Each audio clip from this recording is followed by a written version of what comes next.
একটা কথা বললাম, শুনলি না। বললাম মা একটু গল্প করি। দেখুন, আমি আমার স্বামীকে খুঁজে পাচ্ছি না, আমার কিন্তু মাথার ঠিক নেই, দয়া করে আমার রাস্তা ছাড়ুন। ওরে বাবা, মারবি নাকি? বললাম তো তোর স্বামীকে আমরা খুঁজে দেবো, তার আগে আমরা ওই একটু ভালো হবে না বলে দিচ্ছি, আর এক পাও এগোবি না, কেউ এগোবি না, আমি কিন্তু চিৎকার করবো। বাঁচাও, কে আছো? কোনো লাভ হবে না মামুনি, ভদ্রলোকরা নাকে তেল দিয়ে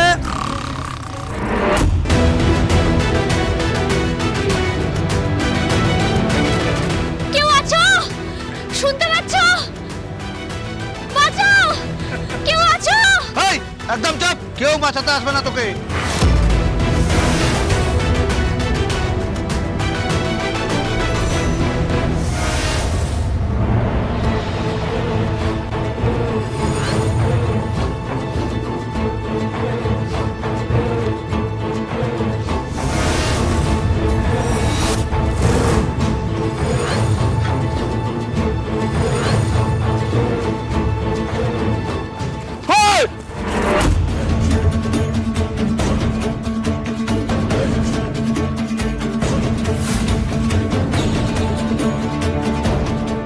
ছাড়, মা, বাঁচাও!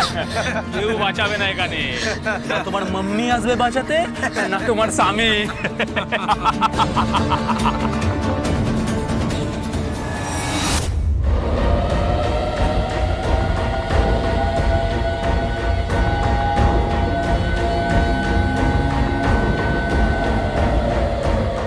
ছেড়ে দেও।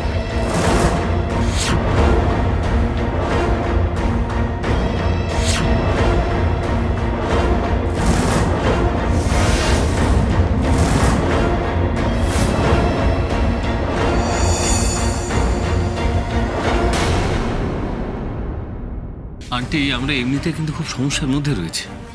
এখন এভাবে রাত্রির বেলা কি আপনার না গেলেই নয়?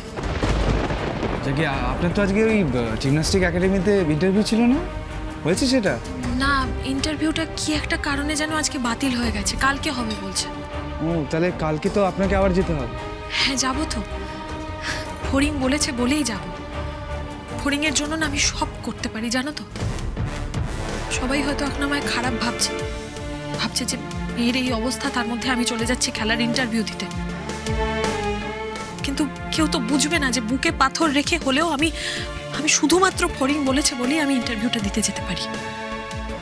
আচ্ছা, এসব কে বলছে আন্টি? আমরা এরকম কেন ভাববো? ছাড়কে ছাড়ো, আমার এসব কথা বলে সময় নষ্ট করে লাভ নেই। এমনিতেই বাড়িতে এত সমস্যা, তার মধ্যে আমি আবার বোঝা হয়ে বসে আছি। আমি চলে যাচ্ছি, আমার দেরি হয়ে যাচ্ছে। রাধা আন্টি, আমি জানি তুমি আমাদের উপর রাগ করে আছো, তবুও বলছি যে আজকে রাতে এরমভাবে বেরিও না একা একা। সেজকাম্মা, বলছি আজকে রাতটুকু অন্তত রাধা আন্টিকে তুমি বাড়ি থেকে বের করো না। দেখো, খারাপ লাগবে না একা একা চলে গেলে, বোঝার চেষ্টা করো। কেন একা যাবে? স্বরূপ দিয়ে আসবে, তাহলে তো হবে। আচ্ছা বৌমা, তোমাকে না আমি একটা কথা বলে বলে আর পারছি না, সব ব্যাপারে তুমি কেন নাক গলাও? বাড়ির এই পরিস্থিতি, বাবুকে পাওয়া গেল না, তার মধ্যে রাধা এক্স্যাক্টলি তাই, বাবুকে পাওয়া গেল না, অথচ দেখো বৌমা, আমরা বাড়ির প্রত্যেকটা মানুষ মনে মনে যেটা ভাবছি, মুখে কিন্তু কেউ সেটা বলতে পারছি না। আমরা মনে মনে সবাই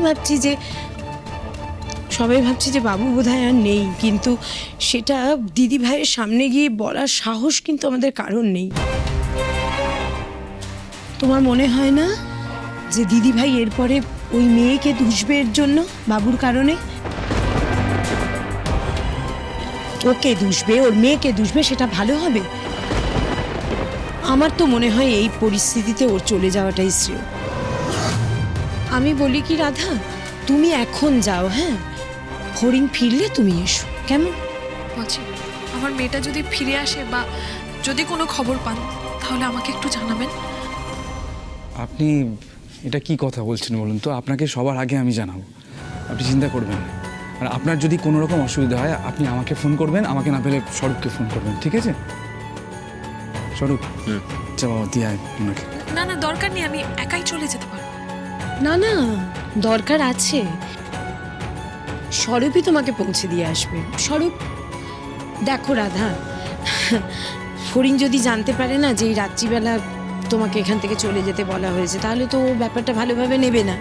আবার তুমিও বলতে পারো যে তুমি অপমানিত বোধ করেছো, তোমাকে অপমান করে তাড়িয়ে দেওয়া হয়েছে, তখন আবার একটা ঝামেলার সৃষ্টি হবে। সেগুলো না আমি আর চাইছি না বাড়ির এই পরিস্থিতিতে, ঠিক আছে? স্বরূপই তোমাকে পৌঁছে দিয়ে আসুক, সেটাই ভালো হবে। বেরিয়ে পড়ো তাহলে এবার। সাবধানে যেও রাধা, কেমন? দুর্গা দুর্গা।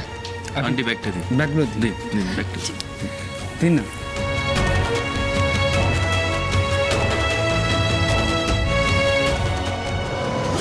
কি হলো? কথা কানা যাচ্ছে না। বললাম ওনাকে ছাড়, ছেড়ে দিয়ে যে যার বাড়ি যায়। কে রে তুই? এর স্বামী নাকি? তুই যেই হোস বাঁচাতন, 3-4 ঘন্টা পরে আছিস, হ্যাঁ? কাহার পরে সে নিয়ে যাস, তারপর মজা করিস। কিন্তু এখন এখান থেকে ফাট, চল পাল্টি মার এখান থেকে। শোন, যখন বক্সিং করতাম তখন লোকে বলতো আমার পাঞ্চ খেয়ে নাকি, পাঞ্চ মানে বুঝিস তো, বাংলা ভাষায় ঘুষি। আমার ঘুষি খেয়ে নাকি লোকজন চোখে সর্ষে ফুল দেখতো, অনেকে অজ্ঞান হয়েছে। তো সত্যি বলছি, আর কি মারছি না। মানে আমার ঘুষি খেয়ে অজ্ঞান হয়ে 2-3 ঘন্টা জ্ঞান আসেনি, এরকম বহুবার হয়েছে। সেজন্য বলছি, যদি চোখে সর্ষে ফুল দেখতে না চাস, যদি অজ্ঞান হতে না চাস, যদি সুস্থ থাকতে চাস, তাহলে যে যার বাড়ি যা, অনেক রাত হয়েছে, বাড়ি যা।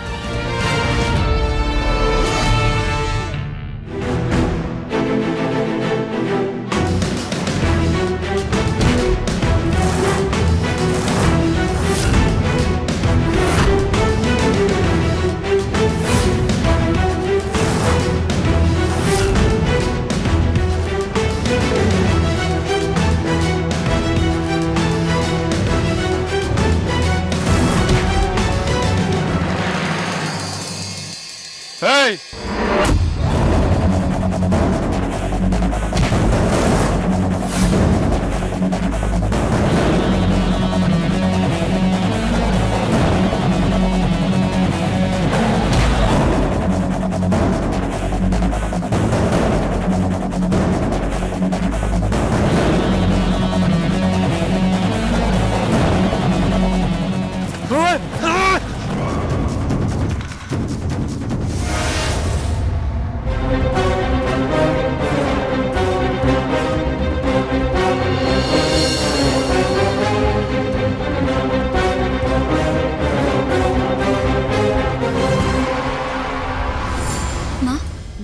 এটা কি সত্যিই ঠিক কাজ হলো? এত রাতে রাধা আন্টিকে এইভাবে বার করে দিলেন, এটা কি ঠিক হলো? না না, একেবারেই ঠিক হলো না। তোমাদের না বাড়ির লোকেদের সবার এক সমস্যা হয়ে গেছে। তোমরা একবার এক একজন এক এক রকমভাবে এক একজনের সাথে ব্যবহার করো। অদ্ভুত ব্যাপার। না না, আমাদের একটা চূড়ান্ত ক্রাইসিস চলছে, এই কথাটা সত্যি। তার সাথে ফড়িংয়ের মাকে বের করে দেওয়ার কী সম্পর্ক? ওনার সাথে খারাপ ব্যবহার কেন করা হলো? আমার না মাঝে মাঝে লজ্জা লাগে। সমু, তুই কি ভাবছিস যে এই ডিসিশনটা আমি একা নিয়েছি? না, দাদার সঙ্গে কথা বলে তবে নিয়েছি। দিদি ভাইয়ের অবস্থাটা দেখতে পাচ্ছিস না? কিন্তু মা, রাধা আন্টি তো কিছুই করেনি।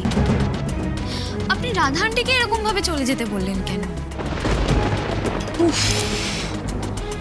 বাপরে বাপ, বৌমা তুমি কেন বুঝতে পারছো না? রাধা যে কিছু করেনি এটা বোঝার মতন অবস্থা কিন্তু মেজো জেম্মার নেই।